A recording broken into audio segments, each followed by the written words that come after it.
Hello and welcome to another episode of Star Wars Alliance. Of course, I'm your host, Clay, and with me today is no one.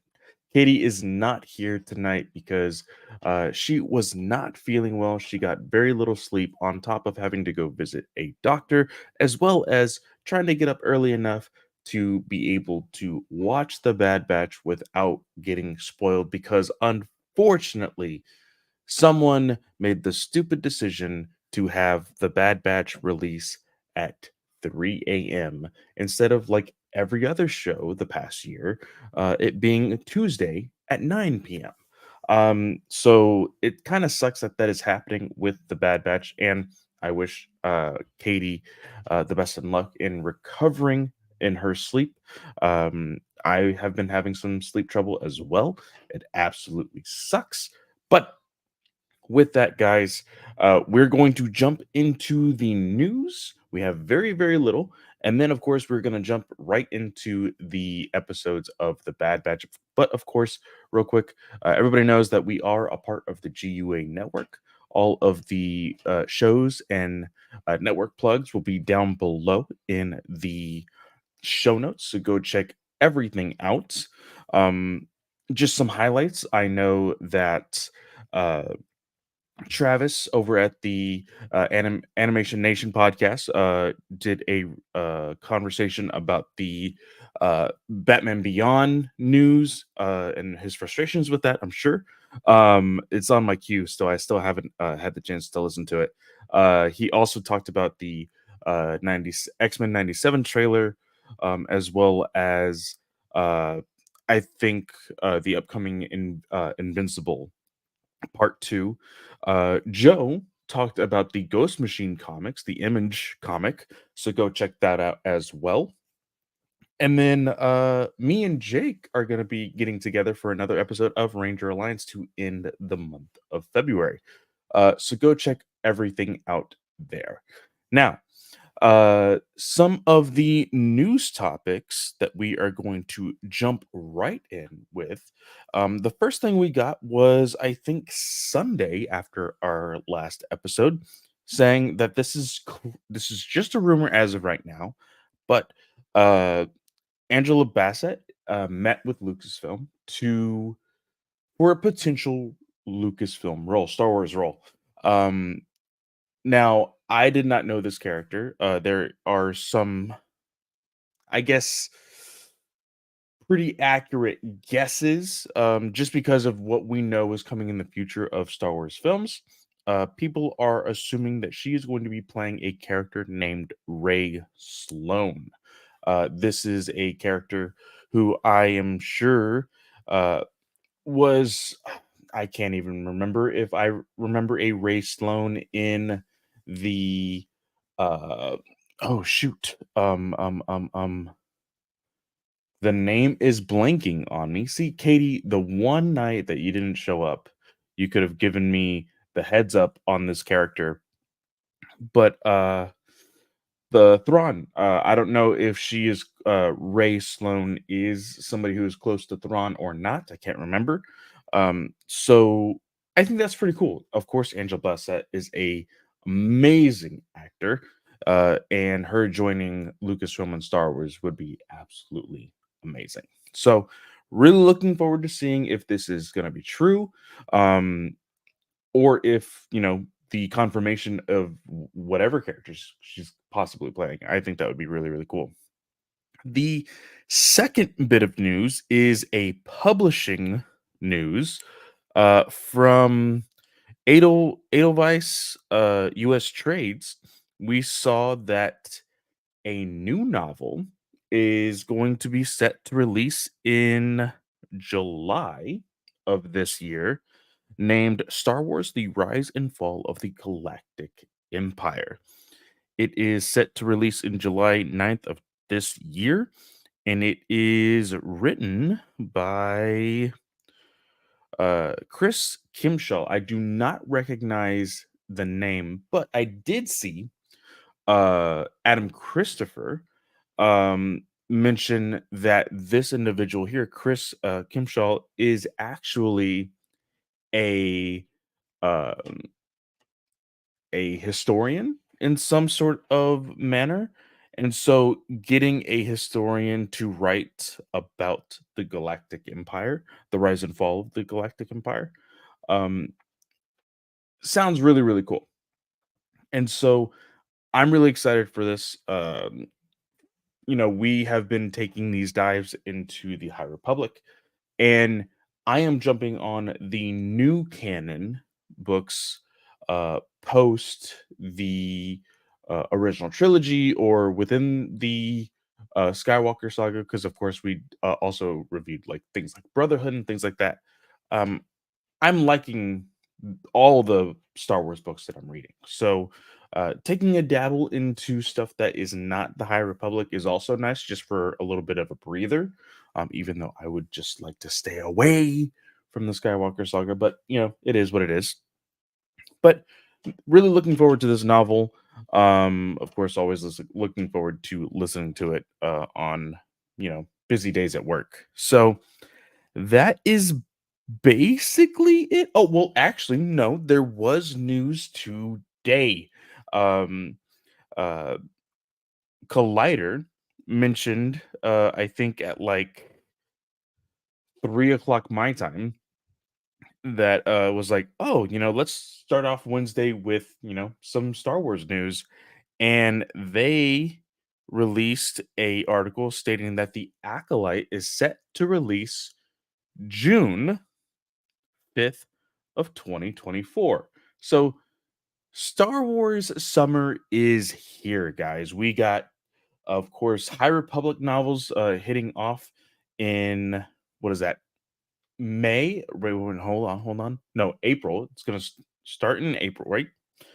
Yeah, it's gonna start with April, hopefully, with the release of uh oh, no, June is the release for Temptation of the Force. That's right. So it's Temptation of the Force in June, and then of course the like I said, uh the book that we just talked about, The Rise and Fall of the Galactic Empire. Um and now right here with the Acolyte, June. I am so excited for this to get a somewhat, hopefully, true answer to when we can expect this show. Um, we've heard nothing but great things from the showrunner, from the people, actors and actresses is involved in this show. I think it's going to be a lot of fun. I think this is the most anticipated Star Wars project for both me and Katie. Um, and I'm so looking forward to it. I think I'm gonna nerd out on all the references, of course, but it's going to be amazing. You can expect us to be there day one watching, of course, with our review. So that is that. It says that Michael Abels has been tapped to compose the series and score the series. I don't know if that has been something in the past, but it was in this article here. So really looking forward to it. But guys, with that, let's go ahead and jump right into this review. This is going to be a spoiler review. So if you have not seen the first 3 episodes of The Bad Batch, stop this podcast. Go watch the first 3 episodes of season 3 and then come back because I have some thoughts about these episodes. So, we're going to be talking about again episodes 1, 2, and 3, that is Confined, Parts Unknown, and Shadows of Tantus. So, starting off with Confined. Confined was, of course, just like exposition, kind of setting the tone of how this season is going to be. This first episode did not give us a inkling of where, like, Echo or Hunter or, Wrecker, like, we didn't get any inkling of these characters. Instead, we only got the perspectives of, not necessarily perspectives, but just the lifestyle that they are in now with Omega and Crosshair. They, of course, are on Mount Tantus, and we open up with Omega saying she feels like a prisoner. We are being told by, oh shoot, what was her name? It was Emery. Emery is saying that she is not a prisoner, nothing of the sort. She is free to do whatever. Um, and but they do have her work. They have her doing some sort of research because the whole point of having Omega here on Tantus was that way uh the Empire, specifically Dr. Hemlock, could get the compliance of Nala Se. So this is very, very interesting. We see kind of, like I said, the new lifestyle of Omega. We are seeing her uh, helping in this research. And when I say helping, we just see her being the assistant of Nalase, but also the assistant of Emery in some sort. We see Emery taking blood samples of other clones as well as Omega.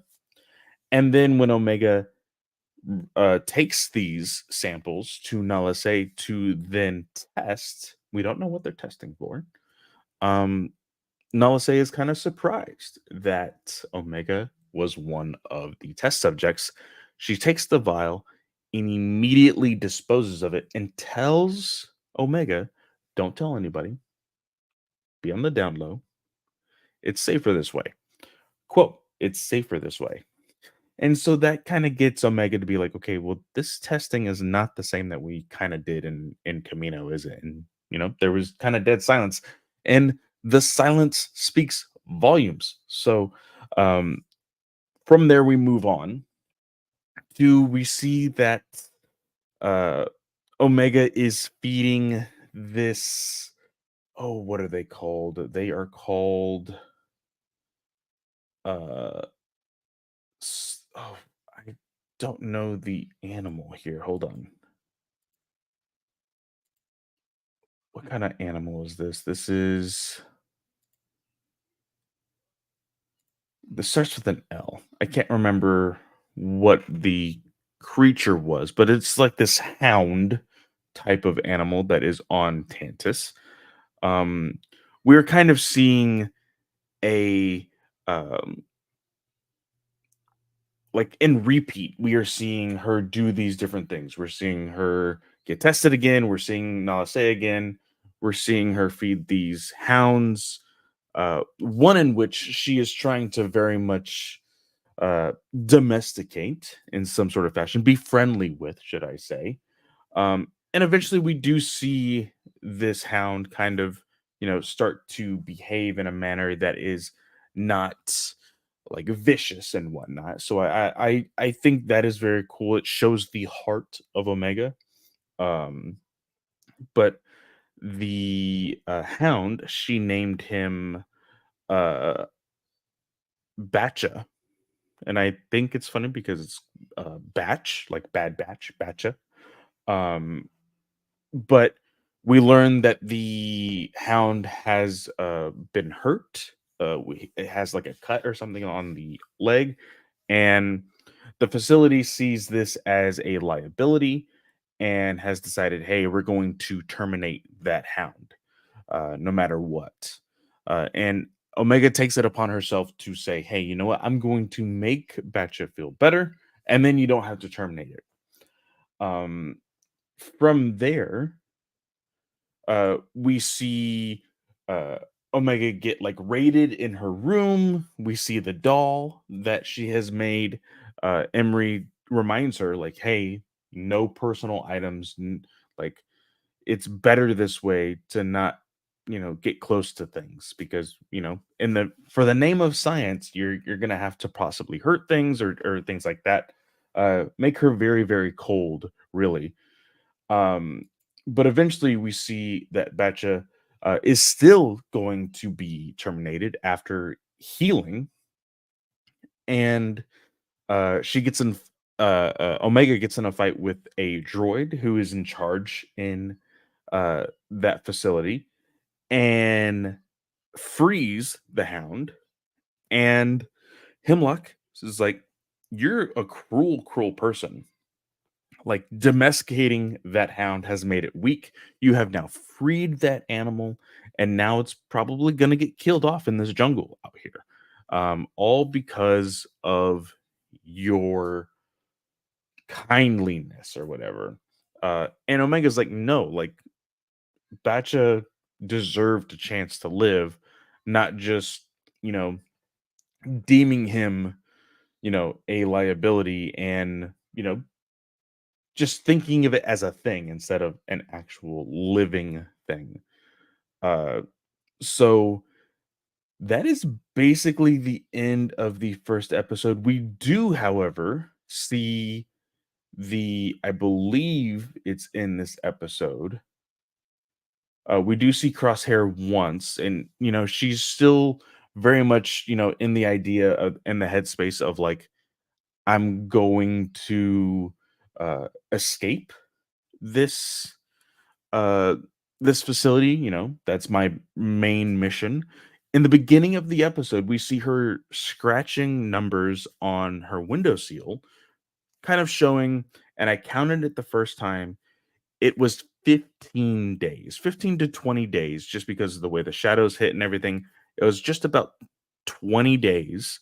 And then by the end of the episode, we see a new batch of numbers: 150, 55, 60, 164 days. It has been 164 days since she has been on Mount Tantus by the end of this episode. In the beginning of the episode, it was only 20 days.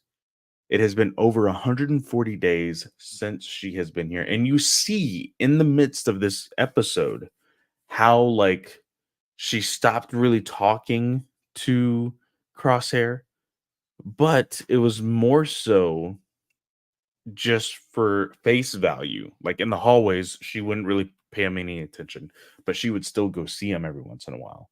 So I think that is very cool. She is very smart.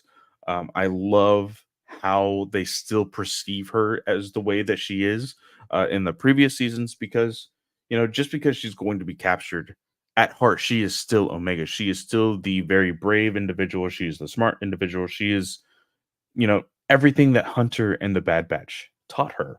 So I don't think she will ever give up hope, and in fact, she doesn't. And we'll get to that in a second. Um, in episode two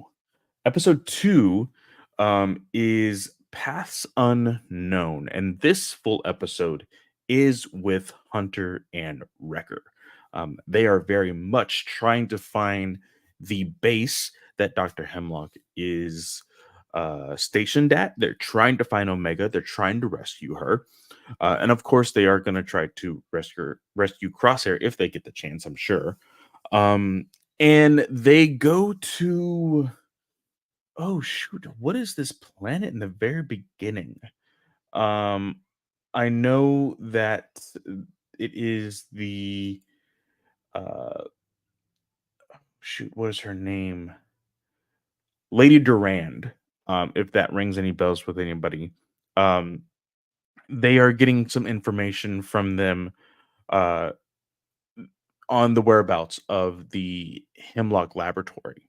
They take this information and they go to the planet, which is unnamed, unidentified. I did check with some people; it was unidentified here in this episode.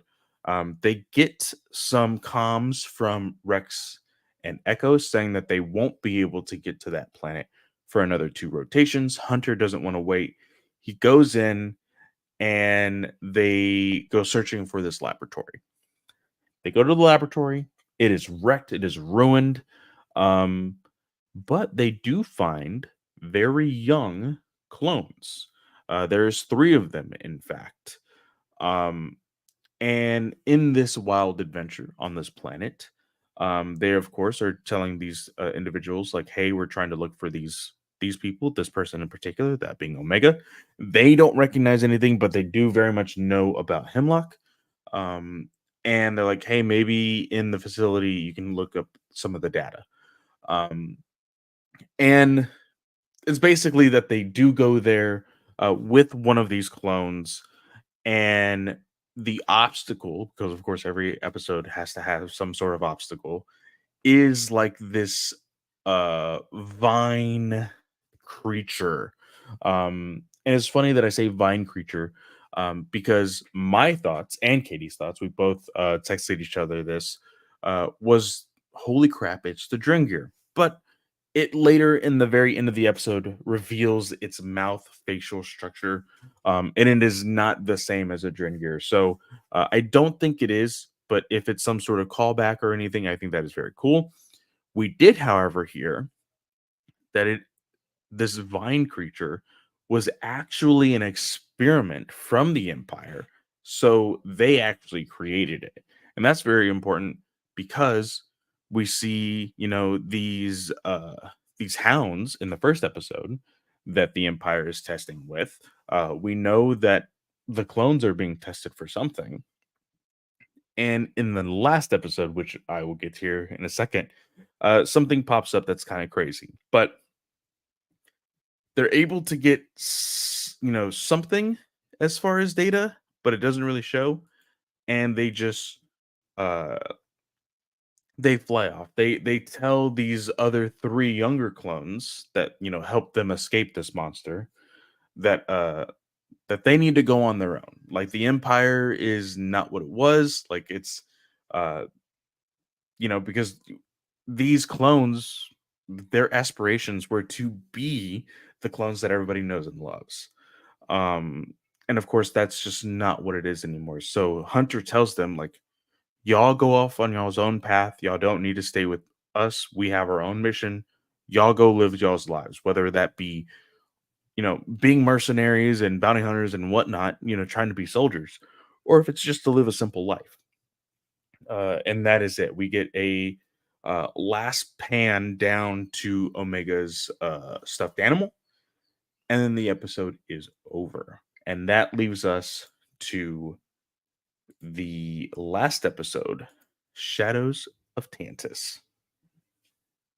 This is a very interesting episode.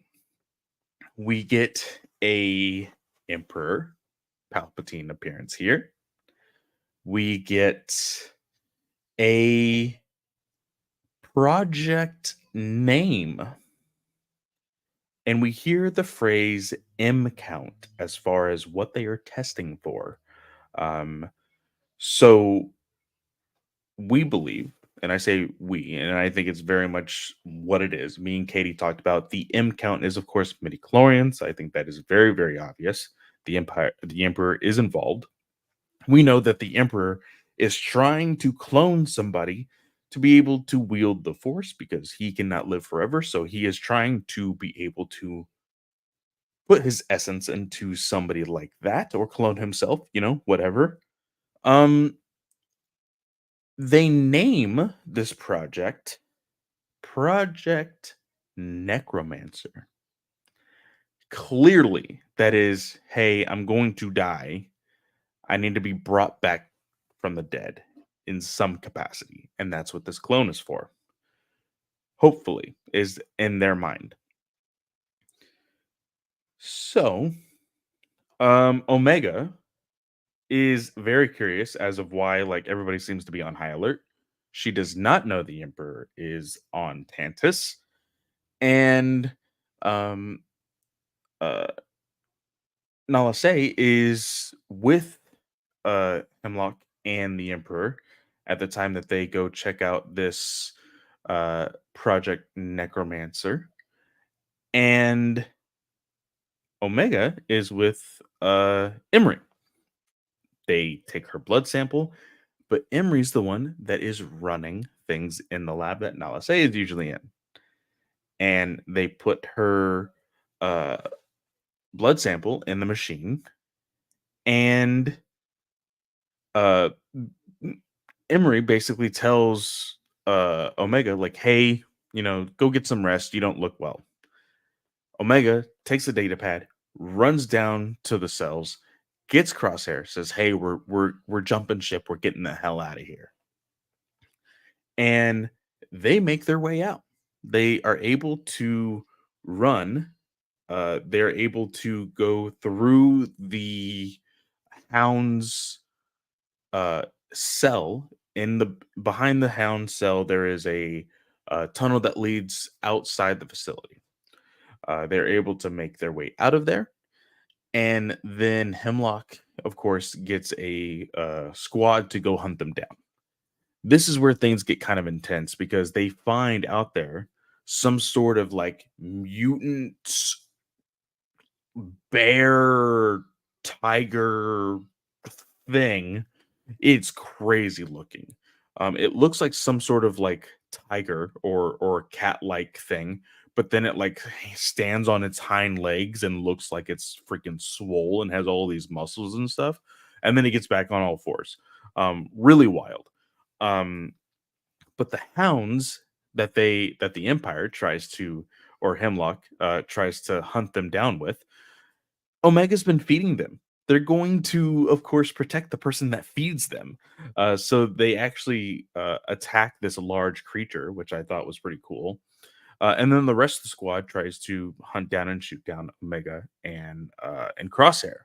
They're actually able to uh, take down or steal a ship, the squad that was actually trying to apprehend them, and they leave the planet.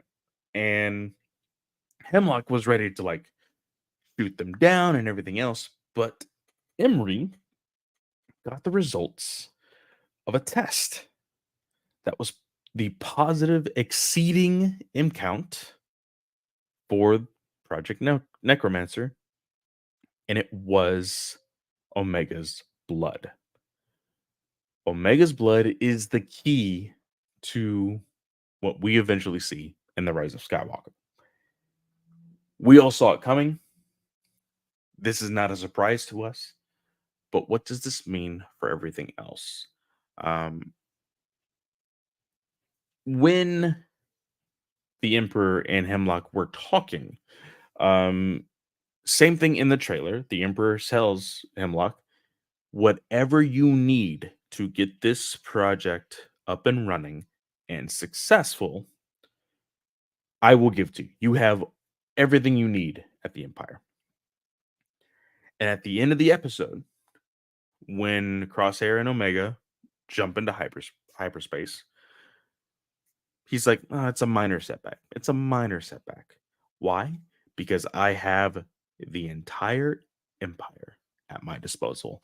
And that, my friends, is when I was like, I was right. My prediction is right. I think we are getting Darth Vader. I 100% believe we are seeing Darth Vader in this season. I think, like, it just makes sense. Now I understand me and Katie talked about the possibility with where this falls in the timeline that Vader is very much on his own mission to find any, surviving Jedi and all of these different things. But you don't use that phrasing, the entire empire at my disposal, without getting either Darth Vader involved or Katie's prediction is the Grand Inquisitor, which both I would take. I would take both, honestly. But I'm going to stand firm with my belief that Darth Vader will be a part of this season. Um Now, would I be upset if it's just the joke that I said with it being just like the ending of Rogue One and him having one scene and it just being like that with the Bad Batch? I think I would be upset, but I do like the idea of Darth Vader hunting them down. I think that would be fun. Because we've seen them go up against anything but Force users, you know? So I think that would be very interesting to see how all of that kind of falls into place. But that is it for this review. All 3 episodes, 30 minutes. Not bad. Not bad. Of course, it would be a lot longer with me and Katie talking about all this. Um, but 3 episodes, 30 minutes, 10 minutes each, basically. I had fun with this. I think I'm gonna have fun with this season. Um, 3 episodes that are very, very dark in nature, but I do think, and my other prediction was correct. I will say this: I said before the mid-season, Omega will be out of Mount Tantus. They will escape. They escaped in episode 3. They escaped in episode 3. Like I don't know how long it'll take for them to meet up with the Bad Batch. Like I think that they're going to be like near misses every single time. Um but I do think it'll be a while. Well I think it'll be mid-season.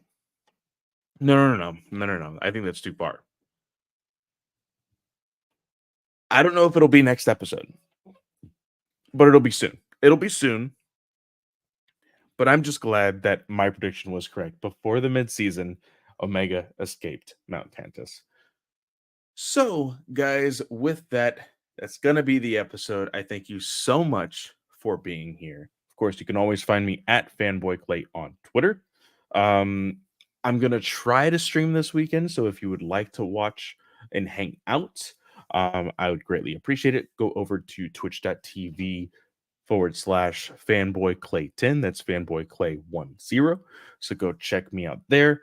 Like I said, me and Jake are going to be recording soon for another episode of Ranger Alliance. Me and Katie are going to be reviewing very, very soon Defy the Storm. That is the next book out. So we're going to be reviewing that very, very soon. We will have it out the week of for you guys. So if you guys are, the kind of people that get books immediately and read them as quickly as possible, the review will be out for you. But with that, guys, I want to thank you and wish you guys a good day or night, whenever you are listening or watching. And may the force be with you.